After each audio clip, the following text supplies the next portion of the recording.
انا مش فاهم فين المشكله، وانا بقول لك تعالي معايا السخنه يومين، ده جواز حاجه كده بتاع سنه ولا اتنين وبعدين نبقى نتطلق. ايه المشكله؟ ما الناس كلها بتتجوز وبتتطلق. انت مجنون ياض ولا شكلك كده؟ طب انت عايز تدي لامك قلم، انا من الام. انا وطي صوتك، شكلنا بقى زي الزفت في الجامعه. احمد ربنا انها بالصوت وبس. انا تكه زياده وهقلع اللي في رجلي وهديك بيه. هديكي كل اللي انت عايزاه، فلوس، عربيه، شقه يا ستي لو تحبي. جواز متعه يعني؟ لا، اتفاق، وهتخرجي منها سليمه ومش هلمسك والله، وهنبقى اصحاب ونسهر ونسافر ونخرج ونلعب جيمز، وهديك الرقم اللي تطلبيه. في احسن من كده؟ طب ليه يا شاطر كده؟ في حد يضيع جوز ام زي ده ويخسره؟ ما تروح تناسبه وتريح امك.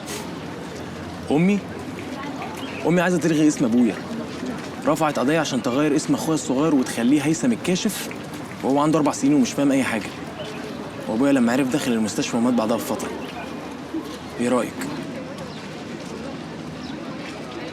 طب بقول لك ايه، ما تروح تجيب واحده من جامعه الدول من اللي بيقضوها بالساعه.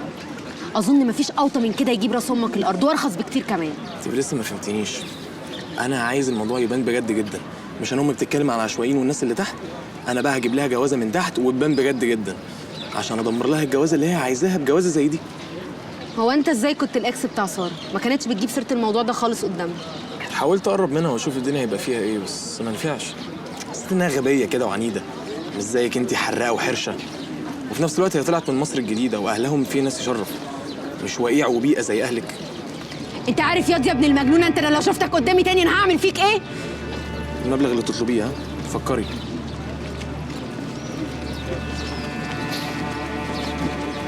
المبلغ اللي تطلبيه، ها فكري.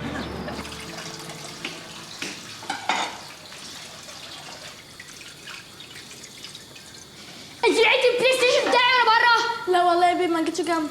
كدابه، الجويستيك مش في مكانه وريحته معاك. والنبي يا بيه وطي صوتك للاتصال وتسمع. انا اللي هقول لها. لا والنبي يا بيه ما تقول لها، والنبي انت يا بنت مش هتديني من هدومي. والنبي يا بيه ما تقول لها، والنبي ما تقول لها، والنبي. ايه ده في ايه اسماعيل؟ كانت بتلعب البلاي ستيشن. حصل يا بنت انتي؟ حصل ولا لا؟ انطقي. حصل، كنت مخلصه كل شغلي وما فيهاش حاجه. لا ده انتي اتمرعتي على الاخر. طبعا ما هو بعد ما جبنا لك تقنين وخرجتي مع الست دينا لازم تعملي كده وتتمرعي. لا يا ماما انا هطلع عيني، انا هطلع عيني. سلوى بس يا سلوى اسكتي دلوقتي امشي يا بنت معانا دلوقتي. وعليك انت ايه اللي جرالك؟ ايه بس؟ ايه ده؟ ده انا ايه ده؟ يا لهوي بابا بابا بابا اسماعيل اجري هات لي التليفون يا حبيبي. بابا بابا بابا بابا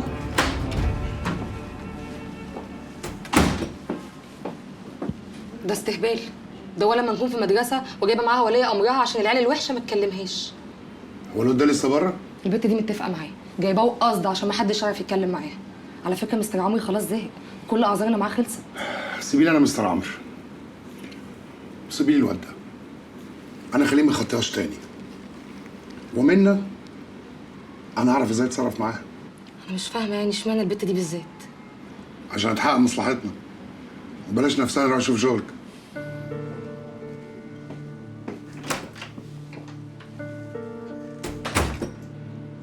ما تسبقش الاحداث يا حاج. الوصولات مش هتبقى الحاجه الوحيده للضغط على الناس، في 100 طريقه تانية. مش بعد اللي عملته معاهم، مش بعد ما شافوا مني العين الحمراء. طب اديني يوم ولا 2 وانا افكر واقول لك نعمل ايه. السلام عليكم. ايه اللي اخرك؟ طريق واقف تماما، وفين وفين على ما عرفت ادخل لماهر. مشددين جدا في الدخول. ماهر دخول ايه بالظبط؟ ما هو ماهر حاول ينتحر من يومين ونقلوه على العنايه المركزه. وازاي ده يحصل؟ ما تقوليش يا حاج، انت بنفسك قلت لنا ونبهت علينا اكتر من مره انك مش عاوز تعرف اي حاجه عن ماهر. بس دي مش اي حاجه. اخويا عاوز ينتحر وانا قاعد في بيتنا مش دريان. ايه يا متر؟ اخويا وينتحر؟ يا حاج ماهر كمان شويه هيتعدم، هيموت. شامم في كلامك ريحه مش عجباني. هو انا اتبليت عليه بحاجه ما عملهاش؟ ولا يمكن لبسته تهمه عشان اخد حقه؟ لا يا حاج، حقك عليا، بس انا ما كنتش عايز ادخلك في مواضيع جانبيه وانت عارف مشاكلنا مع الناس. ايه اللي حصل؟ ايه اللي خلاه يعمل كده؟ حط نفسك مكانه يا حاج. بعد ما رجع الحجز بقى ملطشة الكل. الواد مهزوز وضعيف وقتل ابوه، والاشكال اللي جوه دي مش هيسيبوه في حاله ابدا. احنا ظبطنا له ديلر عشان يديله الهباب اللي بيتعاطاه ده عشان يقدر يعيش. عاوز بعد ده كله ايه يا حاج؟ عايز حل خلال يومين مع اللي اسمها نعيمه دي. انا زهقت من الموضوع وجبت اخري. انت عارف الناس اللي عايزين الارض لو حسوا باي نصبايه انت عارف ممكن يعملوا ايه. هما يومين.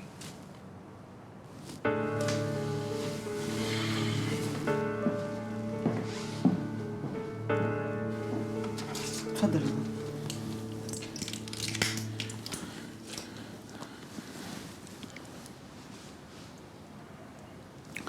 لا خلاص. طب اكلم الدكتور؟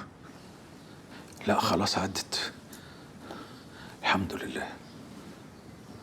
ما تبصليش كده، ما بحبش النظرات دي. يلا كل واحد يروح يشوف هيعمل ايه. انا مش فاهم يا بابا، ايه اللي دخلك في حاجه زي كده والدكتور قايل لك تبعد عن اي مشاكل وتهدي اعصابك؟ انت ما كنتش موجود علشان تشوف ايه اللي حصل. الصويت كان جايب اخر الدنيا. هي الجزمه دي السبب؟ يعني عايزاها تتضرب وتسكت؟ انا ما ضربتهاش، انتوا ما شفتوش كانت بتكلمني ازاي؟ يا سلوى يا بنتي، البنات دول الدنيا جايه عليهم بزياده، ما تبقيش انت والزمن عليهم. كرميهم علشان ربنا يكرمك. مش جايز ربنا حاططهم في طريقك علشان يشوف انت هتعملي معاهم ايه. ايوه يا بابا حاضر. اتفضلوا انتوا دلوقتي، انا خلاص بقيت كويس. يلا سلوى ابعتي لي رضا. بابا سلوى من فضلك ابعتيها، خليني اطيب خاطرها بكلمتين. جايز ربنا يكرمني في الشده اللي انا فيها دي. بنتي يا رضا كلمي رأفت بيه.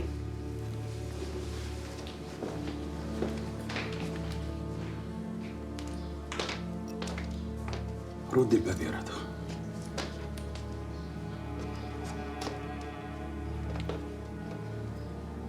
والله يا بين ما عملتش حاجه، حتى البلاي ستيشن ما لعبتش بيه. هتكذب عليا انا كمان يا رضا؟ والله يا بين كنت بنضف، فتحت الشاشه ومسكت الدراعين، معرفتش اعمل بيهم ايه، قمت قافلهم وكملت شغلي. طيب خلاص، انا تعبان بس شويه اليومين دول، ومحدش هيطلب منك حاجه غيري.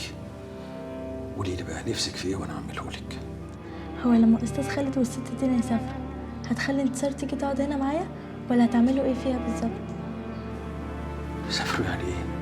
والنبي تخليها تيجي تقعد هنا معايا، بلاش توديها البلد. يا بنت انت انتصار قالت لك ايه؟ ايه ده؟ مش معقول. مالك في ايه؟ عدد الفولورز بتوعي ايه، زاد ولا قل؟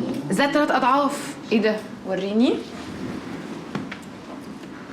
بصي بيقلب ازاي. طب انا هشوف من عندي. برافو عليك يا منى. هو ايه اللي برافو ده؟ انا بقالي كتير اصلا ما نزلتش حاجه، انا مش فاهمه اي حاجه خالص. ده وصل 2 مليون يا بنتي. عادي يا منى، ما هو اكيد عشان الخبر اللي نزلناه في الميديا. خبر ايه بقى ان شاء الله؟ ما انت غايبه ولا دريانه. يا بنتي ركزي، انت المفروض دلوقتي تبقي في مكتب شريف بتشكريه على كل اللي بيعمله لك، بس طبعا من غير البقف ده. انا مش فاهمه حاجه. ايه يا منى في ايه؟ لا اصل الراجل اللي قال ان هو يعمل برنامج بتاعي السبونسر يعني بتاعه، نزل خبر ان احتمال البرنامج يتم ان شاء الله. طب خير يعني؟ طبعا خير يا كرم. هروح الحمام واجيلكوا بسرعه.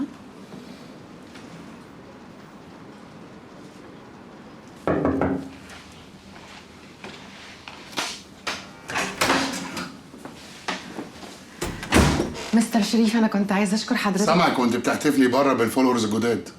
مبروك. الله يبارك فيك، الفضل لحضرتك طبعا. انت عارفه عدلة الموضوع اللي احنا فيه ده ايه؟ ايه؟ اني الطشك بالقلم واطردك بره انت والحيوان اللي جايباه معاكي. بس ما رضيتش اعمل كده عشان ما احركيش قدامه. حضرتك جيت البيت وشفت ماما قافشه ازاي. هي اللي صممت ان هو يجي معايا، غير كده ما كنتش هعرف اجي تاني. خلاص خديه وامشي من هنا وما تورينيش وشك تاني. خلي امك تنفعك.